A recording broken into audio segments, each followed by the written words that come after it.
जिस दिन सीटी का पेपर देके आना उस दिन ये वीडियो में वापस आके बताना कि ऐसा ही पेपर आया था या नहीं। हेलो स्टूडेंट्स, आज इस वीडियो में मैं एमएचसीटी 2025 के पूरे पेपर का डिटेल्ड एनालिसिस बताऊंगा और 99 परसेंटाइल स्कोर करने के लिए कौन से चैप्टर्स आपको पढ़ के जाने। पूरा 100% सिलेबस नहीं बोल रहा हूं, सिर्फ आपने ये 12-13 चैप्टर्स भी पढ़ लिया ना हर सब्जेक्ट में से, तो आप 99 परसेंटाइल गारंटेड। वो लिस्ट ऑफ चैप्टर्स भी मैं आपको देने वाला हूं और हर चैप्टर से कितने क्वेश्चन आएंगे श्योर शॉर्ट ये मैं आपको बताने वाला हूं। ये वीडियो को अगर आपने क्लिक कर लिया, शुरू कर लिया, तो लास्ट तक देखना।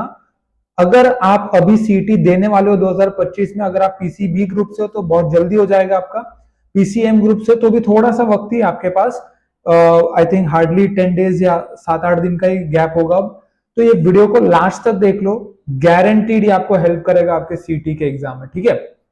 तो अभी इस वीडियो में हम पीसीएम की बात करेंगे। जिन्होंने बायो लिया है, ठीक है, बायो वाला पार्ट अभी तक ये इस वीडियो में नहीं होगा, लेकिन आप केमिस्ट्री और फिजिक्स को जरूर से सुने क्योंकि वो कॉमन है दोनों के लिए, पीसीएम के लिए, पीसीबी ग्रुप के लिए भी कॉमन है, ठीक है। तो आप ये वीडियो को आपको लास्ट तक देखना। पीसीएम ग्रुप में बात करें तो आपके पास दो पेपर होता है, एक मैथ्स का होता है, एक फिजिक्स केमिस्ट्री होता है। मैथ्स में 50 क्वेश्चन होते हैं, ठीक है, और फिजिक्स केमिस्ट्री में 50-50 क्वेश्चन होते हैं। अभी ये जो मैथ्स के 50 क्वेश्चन है, इनका हर क्वेश्चन का 2 मार्क्स होता है, यानी कि 100 मार्क का मैथ्स होता है। और फिजिक्स केमिस्ट्री में एक एक क्वेश्चन को 1-1 मार्क का वेटेज होता है, यानी कि आपके 100 मार्क्स जो बन जाते हैं फिजिक्स केमिस्ट्री बन जाते हैं। तो टोटल जो है वो 200 नंबर का आपका 200 मार्क्स का पेपर होता है। अभी उसके लिए आपको टाइम कितना मिलता है? 90 मिनट मिल जाएगा मैथ्स के लिए और 90 मिनट मिल जाएगा फिजिक्स केमिस्ट्री कंबाइंड पेपर 2 के लिए, ठीक है। अब इसमें जो अक्सर कंफ्यूजन है कि कितने मार्क्स में क्या परसेंटाइल बनता है एमएचटी सीटी में, मैं आपको बता देता हूं। इस साल अगर आपको 99 परसेंटाइल लाना है और महाराष्ट्र में 20,000 के नीचे रैंक लाना है, यानी कि रैंक 1 से लेकर रैंक 20,000, तो आपको 140 स्कोर एटलीस्ट टच करना पड़ेगा। 140 से जैसे आप ऊपर जाओगे आप 99 परसेंटाइल में चले जाओगे और आप 20,000 रैंक में आ जाओगे। अगर आप 150 लेकर आ जाते हो तो आपका सीओईपी और वीजेटीआई जैसे कॉलेजेस श्योर हो जाएंगे, पक्के हो जाएंगे, और ये लाना कोई भी मुश्किल काम नहीं है। मैं लिस्ट ऑफ चैप्टर्स दूंगा जो आप पढ़ के इसको आसानी से ला सकते हो, और डिटेल एनालिसिस अभी हम करेंगे कि ये मार्क्स तक पहुंचा कैसे जाए। तो अगर मैं 140 मार्क्स को मेरा अभी टारगेट मान लूं, क्योंकि नेगेटिव मार्किंग नहीं होता सीटी में, वो एक अच्छी बात है, तो स्टूडेंट सारे के सारे क्वेश्चन अटेम्प्ट कर सकते हैं।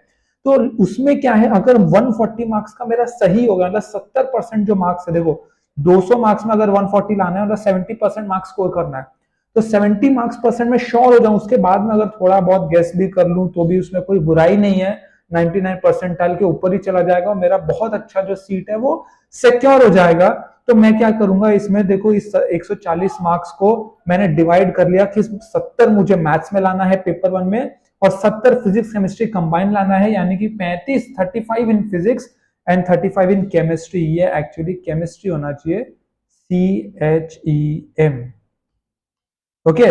अब देखो 70 मार्क्स मैथ्स में लाने के लिए 35 क्वेश्चंस आपको मैथ्स के करेक्ट करने पड़ेंगे, क्योंकि मैथ्स के एक क्वेश्चन को 2 मार्क्स का वेटेज होता है, यानी कि मैथ्स का ओनली 50% सॉल्व करना है आपको 90 परसेंटाइल लाने के लिए। स्टूडेंट्स क्या करते हैं, पूरे मैथ्स के पीछे भागने लगते हैं और उनका एक तो हड़बड़ी में रहते हैं, सही जो भी सही क्वेश्चन भी होता है वो भी गलत कर देते हैं और लास्ट तक पहुंच ही नहीं पाते। उनको लगता है कि यार मैं जितने ज्यादा क्वेश्चन कर लूं। आपको कोशिश करने की आप 35 to 40 क्वेश्चन सही करने के ऊपर जाओ। हड़बड़ी में 50 क्वेश्चन पूरा नहीं करना आपको, लास्ट में बहुत कम टाइम है तो यहां वहां भी टिक कर सकते हो। अब नेगेटिव मार्किंग है नहीं इसमें, लेकिन कम से कम 35 क्वेश्चंस को अपने सिक्योर कर लो। और फिजिक्स और केमिस्ट्री में 35 लाने के लिए, यानी कि 70% क्वेश्चन सॉल्व करना है। मतलब कि आपको पूरे पेपर का सिर्फ 70% भी अगर आपने सही कर दिया तो आप 99 परसेंटाइल में आ जाते हो, यानी कि महाराष्ट्र के टॉप 20,000 स्टूडेंट्स में आपकी गिनती हो जाएगी। अब इसको अचीव करने के लिए सर कौन से चैप्टर्स पढ़े, मैंने आपको यहाँ पे लिस्ट ऑफ चैप्टर्स भी दिया और गारंटी देता हूं कि ऐसा ही बनने वाला है पेपर। सीटी का पेपर ऐसा ही बनता है। लास्ट 5 साल के पेपर को एनालाइज करके बता रहा हूं कि वेक्टर्स में आपको 6 क्वेश्चन देखने को मिलेंगे।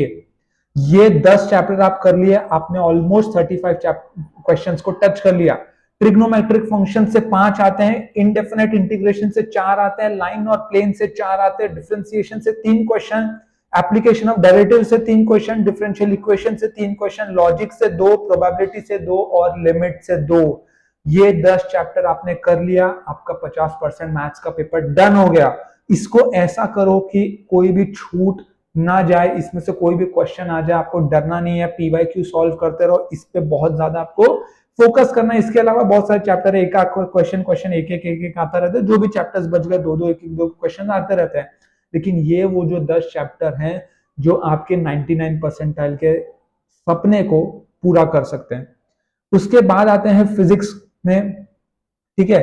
फिजिक्स में हमको कम से कम ये 13 चैप्टर पढ़ने पड़ेंगे। Electrostatics 4 question, AC circuit 3 question, rotational dynamic 3 question, superposition of wave जो आपका 3 question, mechanical property of fluid के 3 क्वेश्चन, थर्मो के 3 क्वेश्चन, ईएमआई के 3 क्वेश्चन, वेव ऑप्टिक्स के 3, ऑसिलेशन के 2, ऑप्टिक्स के 2, magnetic field due to electric current के 2, conductor के 2, केटीजीएन रेडिएशन के 2। ये सब चैप्टर्स आपने कर लिया तो 35 क्वेश्चंस आपके बन जाएंगे, 35 मार्क्स आपके बन जाएंगे और फिर से आप 99 परसेंटाइल अचीव करने के रेस में आगे निकल जाओगे। और एक और बात, इनमें से मैक्सिमम चैप्टर्स के रिवीजन मैंने ऑलरेडी मेरे ये यूट्यूब चैनल आयरिस क्लासेस पे डाले हुए हैं, तो आप यहाँ पे देख लो। रैपिड रिवीजन सीरीज में हमने बहुत सारे चैप्टर्स कवर किए, जो बच भी गए हैं फिजिक्स से थोड़े बहुत, वो भी मैं कर दूंगा 2 दिन में। तो आपको ये ध्यान में रखना है, ये चैप्टर्स को नहीं छोड़ना है। फिर आ जाते हैं हम लोग केमिस्ट्री के ऊपर। केमिस्ट्री में कौन से 14 चैप्टर्स हैं? Solid state 3, ionic equilibria, chemical kinetics, solution, chemical thermodynamics, electrochemistry, alcohol, phenols and ethers. ये सब में से 3 क्वेश्चन शॉर्ट आने वाले हैं, ये मैं गारंटी के साथ दे रहा हूं। जिस दिन सीटी का पेपर देके आना, उस दिन ये वीडियो में वापस आके बताना कि ऐसा ही पेपर आया था या नहीं। फिर आप देख लो aldehyde, ketone and carboxylic acid, halogen derivative के 2, बेसिक प्रिंसिपल ऑर्गेनिक केमिस्ट्री के 2, सब बेसिक कॉन्सेप्ट्स ऑफ केमिस्ट्री जो फर्स्ट चैप्टर होता है उसके 2, कोऑर्डिनेशन कंपाउंड के 2, पॉलीमर केमिस्ट्री के 2 और स्ट्रक्चर ऑफ एटम के 2। ये जो 13-14 चैप्टर्स है, गारंटी इसमें से आपका 70% पेपर आ जाएगा। मैं आपको बोल रहा हूं पूरा सिलेबस अभी आप कवर नहीं कर सकते। ये चैप्टर्स अगर आपने ढंग से कर लिया और आपको पता है कि सर अगर मेरे को इलेक्ट्रोस्टैटिक्स में 4 आ गए तो मैं 3 कर लूंगा, 1 रह जाएगा, तो एक काम करो, ये करने के बाद एक 2 बोनस चैप्टर्स कर लो जो इजी है, एक सवाल उसमें से भी आ जाएगा। आपका 99 परसेंटाइल इस तरह से बन जाएंगे, ये मेरी गारंटी है। सीटी दे रहे हो, बेस्ट ऑफ लक। चैनल को सब्सक्राइब कर लो, और भी मैं सीटी के रैपिड रिवीजन सीरीज को पूरा करूंगा। ये मैंने दिया ही है, शॉर्ट्स भी कुछ डालूंगा जहां पे आपको मदद मिलेगा। चैनल को सब्सक्राइब कर लो। उसके बाद आपको कौन से कॉलेज में एडमिशन लेना चाहिए उसके लिए भी मैं आपको हेल्प करने वाला हूं। तो आप आई होप ये आपको वीडियो पसंद आएगा, काम का होगा। इसका जो लिंक है, ये जो मैंने फाइल बनाई है, ये लिंक मैं डिस्क्रिप्शन बॉक्स में अभी डालने वाला हूं, तो आप उसको जरूर से चेकआउट करना, उसको सेव कर लो वीडियो को, ताकि आप बाद में आके देख सको। Thank you very much for watching.